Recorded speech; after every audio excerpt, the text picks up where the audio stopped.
적분의 응용의 5번째 절, 함수의 평균값에 대해서 같이 공부하도록 하겠습니다. 이 절에서 학습하고자 하는 것은 어떤 함수의 평균값이라는 개념을 이해하려는 게 목적입니다. 내용은 그렇게 어렵진 않습니다.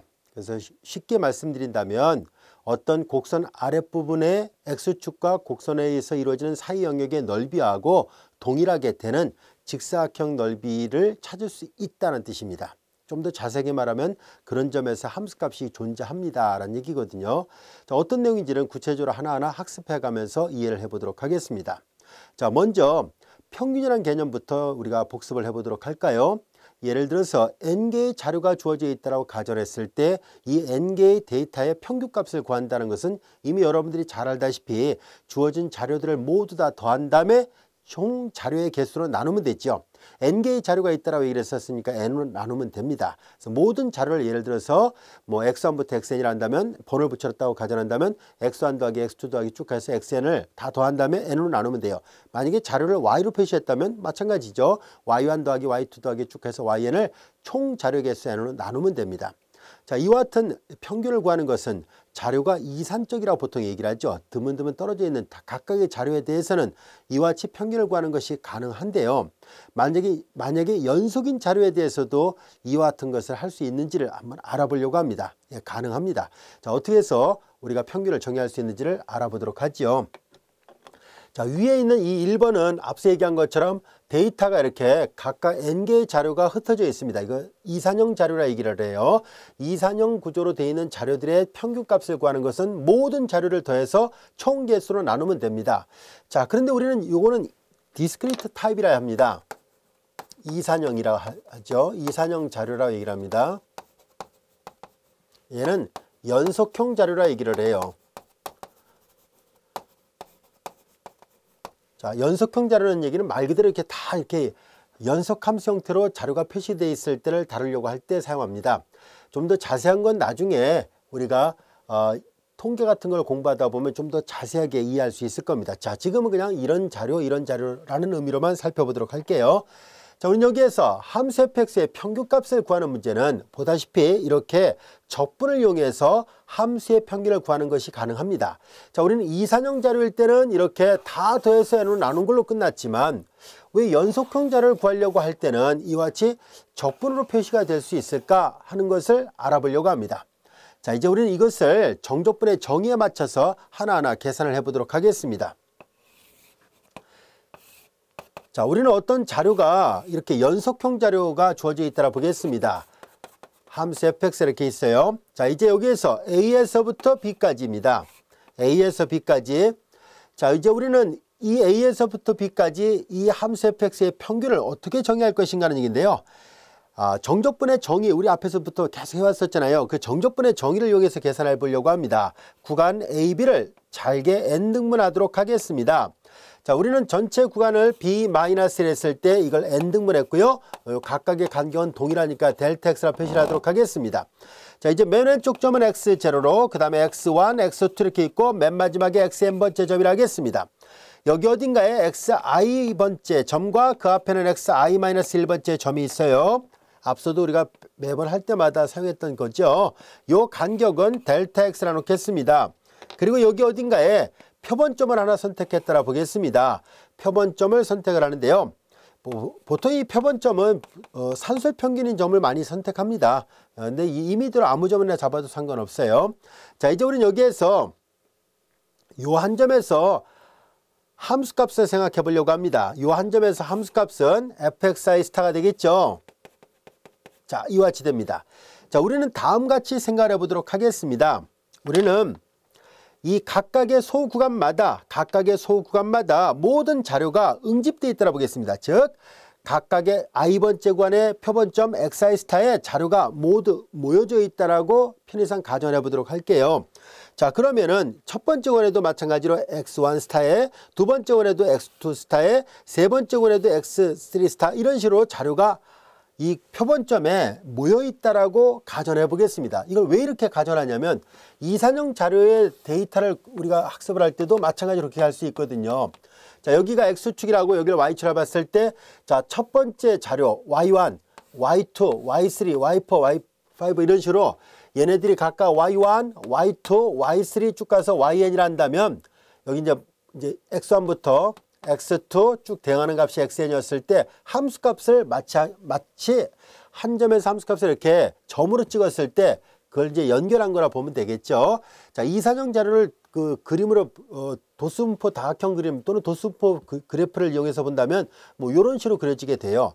연속형 자료하고 이산형 자료의 차이점은요, 별거 없어요. 이산형 자료를 여기 끝을 연결하면은 이렇게 도수분포 다각형 곡선이 나오게 되고요. 그것을 좀 더 잘게 분할해서 계산하게 되면 그 도수분포 다각형 곡선이 매끄러운 곡선 형태로 바뀝니다. 그 매끄러운 곡선이 바로 이렇게 보통 우리 수학에서 말하는 함수 형태라 보면 됩니다.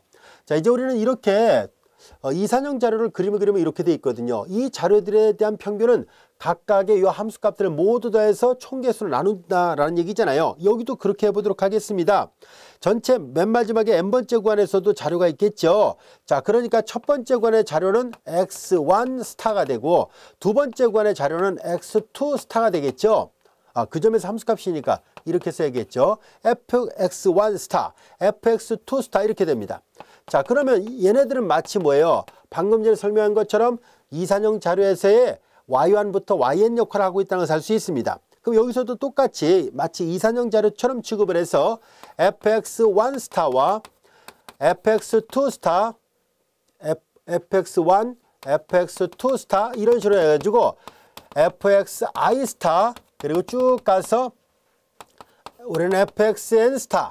자, 이런 마치 이산형 자료를 각각의 n등분 했을 때 각각의 소후 구간 안에 표본점에서의 함수값을 이산형 자료처럼 생각을 해서 앞에서 설명했던 이런 것처럼 그렇게 계산하려고 합니다.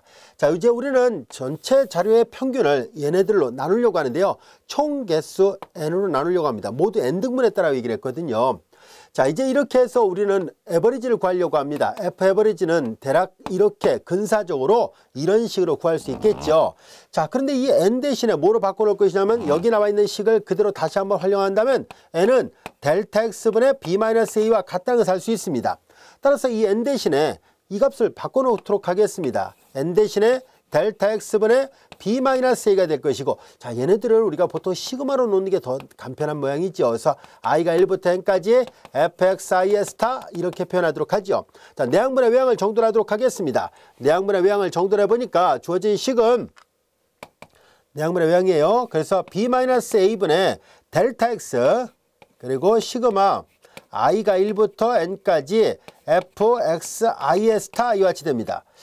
그런데 여기 잘 보면 얘는 등분했기 때문에 위치에 상관없이 각각의 간격이 다 동일하다는 것을 알 수 있습니다. 따라서 델타 x는 상수가 되니까 당연히 시그마 기호 안쪽으로 들어갈 수 있다는 것을 알 수 있죠. 여기다 마저 써볼게요. 그래서 시그마 기호 안으로 들어갈 수 있으니까 이렇게 다시 쓸 수 있습니다. fxi 스타 그리고 델타 x 이렇게 됐습니다. 여기까지 됐죠. 단순하게 뒤에다 곱한 게 아니라 시그마 안쪽에 들어간 케이스입니다. 자, 이제 우리는 함수의 평균을 대략 이런 식으로 구할 수 있구나 라는 것을 알게 됐습니다. 자, 근데 우리는 아직 정교한 값이 아니죠. 우리는 이렇게 표본점을 잡아서 대충 만든 것 뿐이니까 정밀도를 높이 하려면 양변의 극한을 취해 봐야 됩니다. 함수의 평균값이 얼마인지는 몰라도 이런 자료를 놓고 본다면 일정한 값이잖아요. 상수예요. 상수에다 극한을 취해봤자 상수니까 양변에 극한을 취한다 할지라도 좌변은 변함이 없고요. 우변을 볼까요? 리미트를 취해보겠습니다. 그러면 b-a분의 리미트 n이 무한대로 갈 때 시그마 i가 1부터 n까지 그리고 fxi 스타 그리고 델타 x예요. 델타 x 이렇게 됐습니다. 자, 우리 잘 알다시피 b-a분의 따로 띄어서 써볼게요. 그리고 리미트 시그마는 인터널교로 바뀌고 첨자 다 띄어버리고 스타도 떼어버리고 델타는 뒤로 바뀐다라고 얘기를 했었죠. 그리고 얘네들은 적분의 시점이 보다시피 A부터 B까지입니다. 그래서 아래 끝 A, 위 끝 B가 돼서 자연스럽게 이렇게 증명이 됐다라는 것을 알게 됐습니다. 이산형 자료의 평균을 구하는 방법을 그대로 이용을 해보니까 연속형 자료의 평균을 구하는 것도 가능합니다 라는 뜻이에요. 자, 그러면 이제 이 함수의 평균이라는 것은 뭘 계산하려고 합니까 하는 문제가 생기죠.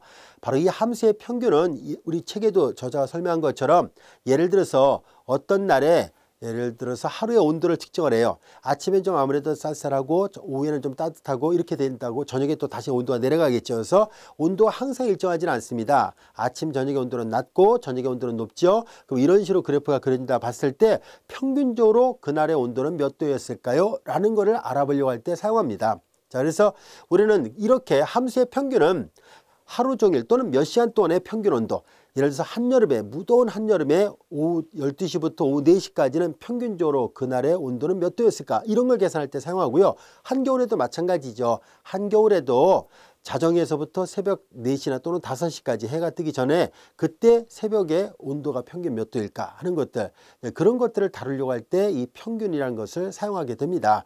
자, 그래서 우리는 함수의 평균값이 이렇게 적분으로 표현이 가능하다라는 것을 배웠습니다.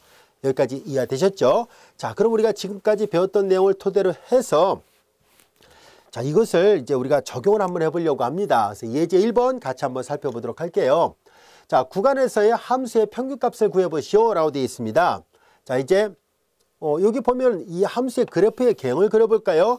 함수의 그래프의 개형을 보면은 y는 이퀄 1 플러스 x의 제곱이에요.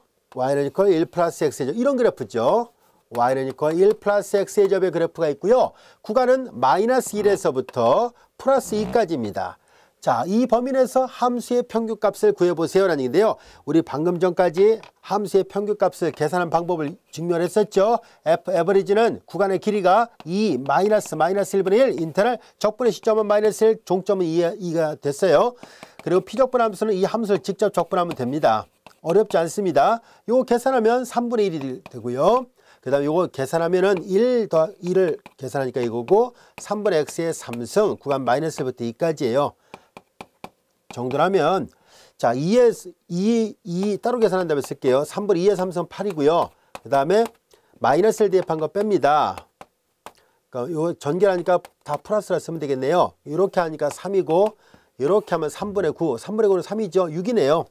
그래서 3분의 1 곱하기 6 약분하니까 2가 나옵니다. 자, 그럼 이때 함수의 평균이란 것은 도대체 무슨 말입니까? 라고 얘기를 했을 때 예를 들어서 마치 온도로 얘기를 하면 몇 시부터 몇 시까지 온도가 좀 높았다가 낮았다 다시 올라갔을 때 요 기간 동안에, 요 시간 동안에 온도는 몇 도일까요? 라고 물어봤다면 2도라고 말을 하면 돼요. 자, 그래서 여기서 2라는 것은 어딘지를 볼까요? 자, 이제 여기에서 보면 x가 0일 때 1이고 0일 때 2를 지나거든요. 자, 그 다음에 이제 2가 되는 지점, 함수값이 2란 얘기예요. 2는 여기가 1 정도 넣어 볼게요. 2를 집어넣으면 1일 때 2가 나오는군요. 이게 좀 더 이렇게 폭이 좁게 그렸어야 되는데 그냥 그림을 손으로 그리다 보니까 조금 안 맞게 됐네요. 여기가 2란 얘기예요. 그래서 평균 온도가 2가 됩니다 라고 말할 수 있습니다. 이거는 온도 문제가 아니니까 그냥 함수의 평균값은 2다 라고 표현하면 돼요.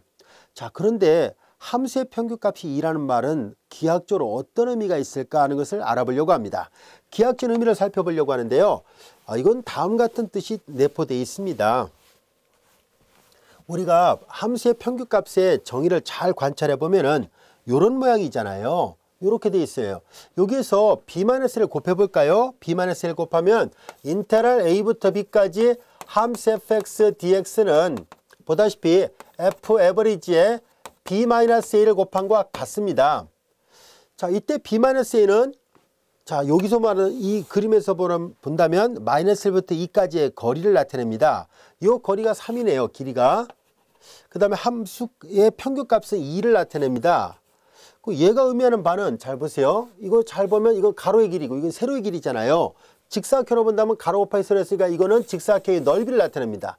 직사각형의 넓이를 나타내게 되죠. 근데 이 왼쪽도 잘 봐요. 만약에 피적분 함수의 양수면 곡선과 x축 x=a, x=b에서 둘러싼 영역의 넓이 있죠. 이 좌변의 넓이하고 우변의 넓이가 같아지는 점이 존재한다는 것을 말해주고 있습니다.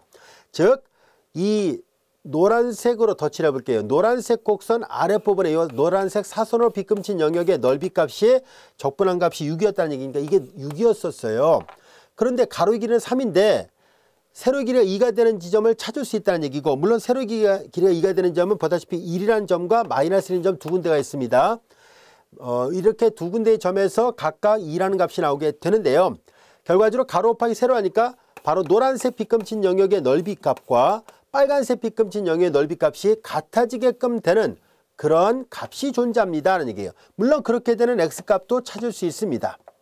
여기까지가 됐죠. 그래서 평균값 정리가 말하고자 하는 함수의 평균값이 말하고자 하는 기하학적인 의미는 곡선 아랫부분의 넓이와 만약에 피접분함수 양수였다면요. 곡선 아랫부분의 넓이와 동일하게 되는 직사각형의 넓이를 항상 찾을 수 있습니다. 그렇게 되는 이 높이값을 찾을 수 있다는 얘기예요. 이게 바로 F 에버리지예요. 함수의 평균값을 구하라, 이 값을 찾으라는 얘기입니다. 이해됐죠? 자, 그래서 함수의 평균을 구하라는 말과 여러분들이 미분편에서 배웠던 미분편에서 다뤘던 평균값 정리란 말은 말이 달라요. 아시겠죠? 그래서 얘는 항상 수식어가 있어요. 함수의 평균을 구하라 이렇게 말이 나옵니다. 항상 어떤 함수의 평균, 이 구간 안에서 어떤 함수의 평균을 구하라 이렇게 나오지 평균값 정리를 쓰라는 얘기가 아닙니다. 용어가 비슷해서 혼돈하는 학생들이 많거든요. 근데 이제 이건 함수의 평균을 구하시오 이렇게 나오니까 구별이 반드시 가능합니다. 자, 그래서 이렇게 기하학적으로 우리가 구별할 수 있다는 것을 알게 됐습니다. 자, 이제 우리는 그렇다면은 다음 이 함수의 평균값을 구하는 방법을 이용하면은 다음 같은 것을 얻을 수 있는데요. 잘 볼까요? 이것을 우리는 이 정리를 적분에 대한 평균값 정리라고 얘기를 합니다. 함수 f가 폐관에서 연속 함수이면 이건 앞에서 지금까지 막 유도했던 거지요. 자, 이렇게 되는 이 등호를 만족하는 c가 구간 안에 반드시 적어도 하나 존재합니다. 이렇게 때에 따라서는 두 개가 존재하기도 하고요. 어떤 책에서 여기가 괄호로 되어 있을 때가 있어요. 괄호로 한다면 양끝점을 포함하지 않으니까 그때는 1이라고만 얘기를 하면 돼요. 폐관이라면 그냥 마이너스 1도 포함해서 하면 됩니다. 그래서 자, 여기 f 에버리지를 그냥 fc라 표시한 것 뿐이고요. 자, 여기가 C라 보면 이 함수값이 FC라는 얘기예요. B-1을 곱하니까 이렇게 표시할 수 있겠죠. 자, 그래서 이 좌변의 적분값하고 우변의 여기 가로 곱하기 세로예요. 여기 설명했던 것처럼. 얘를 그냥 FC로 다시 쓴 것 뿐이거든요. 그래서 이렇게 되는 점 C가 폐구간 안에 적어도 하나 존재한다. 책에 따라서는 개구간 안에서 적어도 하나 존재한다. 이렇게 표현하기도 합니다. 같이 혼용해서 사용하도록 할게요. 자, 이제 이것을 우리는 적분에 대한 평균값 정리라 얘기를 합니다. 그런데 이런 평균값 정리는 미분에서 사용했던 용어인데요. 과연 이 모양은 앞에서 얘기했던 것처럼 함수의 평균값하고 관련 있는 모양인데 그것을 다시 평균값 정리란 말을 붙여놨는데 앞에 수식어가 있어요. 적분에 대한 평균값 정리라고 얘기를 했습니다. 왜 이 등호가 성립하는 것을 적분의 평균값 정리를 하는지를 곧 증명하면서 설명하도록 하겠습니다. 자, 이제 이 적분의 평균값 정리가 성립한다는 것을 앞에서 배웠던 미분에서 배웠던 평균값 정리를 이용해서 증명하도록 하겠습니다. 우리가 보이려는 것은 이런 C가 구간 안에 적어도 하나 존재한다는 것을 보여야만 합니다. 자, 왜 그럴까 하는 것을 알아보도록 하죠. 자, 우리는 앞에서 적분으로 정의된 함수의 모양을 살펴본 적 있죠. A부터 우리가 여기를 뭐랄까요? X라 쓸까요? 자, 여기를 그러면 그 매그 역할하는 변수를 t라 놓겠습니다. 자, 이렇게 정의된 함수를 우리가 만약에 대문자 fx라 놓겠습니다. 대문자 fx라 한다면 우리는 앞에서 배웠었습니다. 미분적분학의 제1기본 정리와 제2기본 정리를 다 배운 상태예요. Fundamental Theorem of Calculus에서 우리가 배웠었죠. 자, 이제 우리는 이 Fundamental Theorem of Calculus 1을 배운 상태니까 그 정리에서 본다면 이렇게 적분의 정의된 함수는 언제나 미분 가능한 함수입니다. 그럼 얘는 항상 폐관 A변에서 이 F가 연속함수예요. 연속함수를 이렇게 적분해도 연속이 되고요. 그리고 개구간에서 언제나 미분 가능합니다. 언제나 미분 가능합니다. Fundamental Theorem of Calculus 1에 의하여 얘를 미분하려고 합니다. 자, 이제 주어진 식의 양변을 x에 대해서 미분해 볼까요? 양변을 미분하려고 합니다. 자, 그러면은 f'x는 당연히 fx가 된다는 것을 이미 배웠어요. 자, 여기까지가 됐죠? 자, 이렇게 되는구나 라는 것을 알게 됐습니다. 자, 그러면 대문자 fx는 폐관에서 연속이고 개관에서 미분 가능하죠. 바로 이 조건만으로도 우리는 이 대문자 fx가 폐관에서 연속이고 개관에서 미분 가능하니까 평균값 정리를 적용할 수 있습니다. 따라서 우리는 이 대문자 fx에 평균값 정리를 적용하겠습니다. 적용하면 자, 좌변은 자, 우리는 어디서부터 어디까지 할 거냐면 A하고 B 사이에요. 그래서 B-A분의 FB-FA가 될 것이고, 자, 우변은 이거 미분 가능한 함수잖아요. 그럼 평균값 정리로부터 A, B 사이 어떤 점을 실어놨을 때 바로 그 점은 이것을 만족하는, 근데 F'이 뭐예요? 소문자 F잖아요. 그럼 이렇게 쓸 수 있겠네요. 이것을 만족하는 점 C가, 자, 여기는 지금 폐관을 써놨죠. 그럼 똑같이 폐관을 쓰겠습니다. A, B 안에 적어도 하나 반드시 존재합니다. 여러 개가 있을 수 있어요. 적어도 하나 반드시 존재합니다. 반드시 존재한다는 것을 알 수 있습니다. 따라서 이 식을 다시 볼까요? 양변에 B-A를 곱해요. 그럼 FB-FA가 될 것이고, FB-FA는 FC 곱하기 B-A입니다. FC 곱하기 B-A가 됐죠. 자, 이렇게 되는데요. 여기에서 조금 더 살펴볼까요? 문제에서 잘 보세요. X 대신에 A를 대입해버리면 시점과 종점이 같은 정적분은 무조건 0이죠. 자, 이제 이 말을 써볼까요? 이때 FB는 인테럴 A부터 여기가 B까지가 되고, 그리고 정적분이 됐으니까 정적분은 독립변수에 상관없다라고 얘기를 했었죠. 그래서 T 대신에 다시 X를 써도 무방하다는 것을 알 수 있습니다. 그리고 FA는 시점과 종점이 같은 적분은 0이에요. 그래서 이 두 개를 여기다 다시 대입하니까 인테럴 A부터 B까지 fx dx는 자연스럽게 오른쪽 fc 곱하기 B-A가 성립합니다. 이렇게 되는 점 C가 폐관 안에 적어도 하나 반드시 존재한다라고 얘기를 했었으니까 이제 이 모든 결론을 다 확인해 볼 수 있게 됐습니다. 자, 이것이 우리가 적분에 대한 평균값 정리인데요. 중간에 이용할 때 모양 자체가 이 모양이 결국은 이 모양이 이런 모양과 같았다는 얘기거든요. 그래서 실제로 비교를 해보니까 이렇게 정의된 함수 입장에서 본다면 평균값 정리를 적용한 것과 똑같다는 것을 알게 됐어요. 그래서 모양 자체가 적분으로 되어 있기 때문에 수식어를 적분에 대한 평균값 정리라고 얘기를 하게 됐습니다. 여기까지가 됐죠. 이 적분에 대한 평균값 정리는 조금 전까지 배웠던 함수의 평균을 구하는 원리를 그대로 이용한 것뿐이에요. 그래서 어렵진 않을 거고요. 이 적분에 대한 평균값 정리가 갖고 있는 기하적 의미도 조금 전에 설명한 것과 똑같습니다. 곡선 아랫부분의 넓이와 가로 곱하기 세로 곱해서 직사각형 넓이하고 같아지게끔 되는 점 C가, 이런 C가 구간 안에 적어도 하나 반드시 존재한다는 얘기예요. C는 얘를 나타내고요. FC는 이걸 나타내요. 이걸 다른 말로 평균이라고 얘기를 합니다. 함수의 평균. 이해되셨죠? 자, 그럼 이제 이런 적분에 대한 평균값 정리도 배웠고, 그리고 함수의 평균값이란 말도 배웠으니까 우리 관련된 예문을 하나 또 살펴보도록 하겠습니다. 이거 조금 아까 했던 예문과 같네요. 그렇죠? 왜냐하면 아까 1-1과 2에서 평균값을 구하시오. 그런데 여기 보니까 똑같은 거예요. 적분에 대한 평균값 정리를 만족하는 점을 구하시오. 아까 다 구두로 설명했었습니다. C는 C를 구하는 얘기잖아요. C는 1이기도 하고 -1 두 개가 있어요. 폐관에 적어도 하나, 폐관 안에서 적어도 하나 존재한다 했었으니까 -1 그리고 1 두 군데가 있다는 것을 알게 됐습니다. 이해됐죠? 자, 지금 다뤘던 이 예제는 앞의 예제랑 어떤 차이가 있을까요? 앞의 예제는 함수의 평균 값을 구했으니까 함수값 2를 찾으라는 얘기였고, 이 예문은 지금 뭐예요? 평균값 정리를 만족하는 C를 찾으라는 얘기니까 x 중에 어떤 값이 함수값이 2가 나올까요? 라는 얘기예요. 그래서 x = -1, x = 1이 있었다는 것을 알 수 있습니다. 문제 잘 구별을 해야 돼요. 앞에 예문은 함수의 평균값을, 지금 예문은 C를 구하라는 얘기니까 이걸로 얘기한다면 앞에 예문은 FC가 얼마입니까? 지금 예문은 C가 구해집니까? 라는 얘기예요. 알겠죠? 아까 다 그림으로 또 확인해 봤으니까 쉬운 문제였었습니다. 자, 이제 우리는 다음 같은 예문을 또 살펴보도록 하겠습니다. 시간으로 주어진 어떤 구간 T1, T2에서 어떤 자동차의 평균 속도는, 자, 자동차의 평균 속도를 계산해 보도록 할게요. 자, 평균 속도를 계산하는데요. 이 평균 속도는 V 에버리지라 해서 이렇게 쓰도록 하죠. 그것은 시간의 간격이 T2-T1분의 자, 어떤 자동차의 위치 함수를 생각하겠습니다. 위치를 나타내는 함수를 편의상 ST라 놓겠습니다.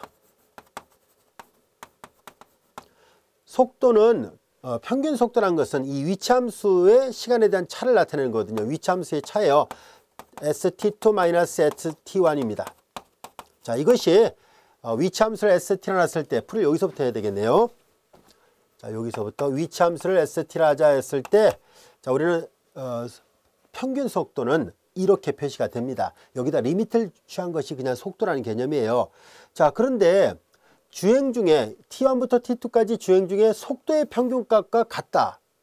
이걸 보이라는 얘기니까 따로 계산해 볼까요? 자, 이제 속도의 평균값. 이걸 평균 속도니까 이렇게 쓰면 안 되겠군요. 속도의 평균값을 요 기호를 밑에다 쓸게요. 그럼 요거는 기호를 다른 걸로 합시다. 우리가 보통 이런 거 V바라 많이 쓰죠. 평균 속도 우리가 보통 물리학책에서 보면 이 V바를 많이 씁니다. 그래서 우리는 이제 단지 형식적으로 조금 전에 이거 F 에버리지를 약속한 기호처럼 F 에버리지를 이렇게 평균이라고 함수의 평균이라고 약속했던 것처럼 속도를 V라 했을 때 V라는 함수에 대한 에버리지를 여기다 붙이겠습니다. 얘랑 이제 구별할게요. 자, 이제 얘는 뭐냐면 T2-T1분의 1, B-A분의 1, 인테랄 T1부터 T2까지 그리고 속도 함수를 적분하는 거예요. 속도의 평균을 구하랬었거든요. 함수 F의 평균을 구하면 여기가 F가 들어가잖아요. 속도의 평균이니까 속도 VT의 평균 이렇게 계산됩니다. 자, 그런데 여러분들이 잘 알다시피 속도는요. 위치함수를 st라 놨을 때 얘를 시각 t에 대해서 미분한 것이 바로 얘가 vt예요. velocity of t예요. 다시 말해서 s 그냥 간단하게 프라임으로 표시한다면 s 프라임 t로 쓸 수 있습니다. 그러니까 얘를 다시 쓰면은 t2-t1분의 1에 vt는 s 프라임 t와 같고요. 얘를 t1부터 t2까지를 적분하시오라는 얘기예요. 자, s 프라임을 미분한 다음에 다시 적분하라는 얘기잖아요. 그러면 당연히 우리는 잘 알다시피 얘는 미분하기 전에 있는 함수 나오죠. 그리고 이제 미분 적분하기 제2 기본 정리로부터 종점 대입한 값에서 시점 대입한 값을 빼도록 하겠습니다. 그래서 주어진 식을 다시 다 계산하니까 t2-t1분의 종점을 대입하니까 st2-st1이 같이 됐습니다. 그런데 이걸 다 계산하니까 뭐예요? 이게 지금 우리는 속도의 평균을 계산하는 과정에서 쭉 와보니까 속도의 평균이란 말이나 평균 속도란 말이 다른 말이 아니었구나 라는 것을 알게 됐습니다. 같은 말이었다는 것을 알게 됐어요. 그래서 함수의 평균값을 구하라는 얘기를 이렇게 물리학 분야에다 적용하니까 어떤 움직이는 물체의 평균 속도를 계산하는 것을 수학적으로 함수의 평균값을 구한다라고도 표현할 수 있다는 것을 알게 됐습니다. 여기까지 되셨습니까? 자, 지금까지 우리는 교재 적분의 응용단을 공부를 했었습니다. 여러 절을 통해서 우리가 넓이를 구하는 문제와 그리고 회전체가 주어졌을 때 회전체의 부피를 구하는 것 두 가지를 배웠었죠. 하나는 원판을 쌓아가는 방법, 또 하나는 원주각 방법이라 불려지는 실린더리컬 셀 메소드라 불려지는 것을 한번 했었고요. 또한 만약에 회전체가 아닐지라도 단면적을 구할 수 있다면 역시 부피를 구하는 것이 가능하다라는 것을 배운 적이 있습니다. 그리고 또 우리는 앞에서 배웠을 때 워크 문제를 생각할 수 있었고요. 그 다음에 또 이와 같이 함수의 평균값 등이라는 것을 공부한 적이 있습니다. 자, 우리 지금까지 적분의 응용이 여러 가지가 있구나 하는 것을 알 수 있습니다만 더 추가된 응용은 또 다음에 이어집니다. 계속 우리가 여러 가지 적분 방법들이 또 남아 있거든요. 그래서 적분이 다 끝난 건 아닙니다만은 기본적인 응용을 우리가 이제 학습을 했습니다. 자, 이것으로 우리 단원 적분의 응용단을 모두 마치도록 하겠습니다. 이어서 다음 단원 같이 한번 공부하도록 하겠습니다.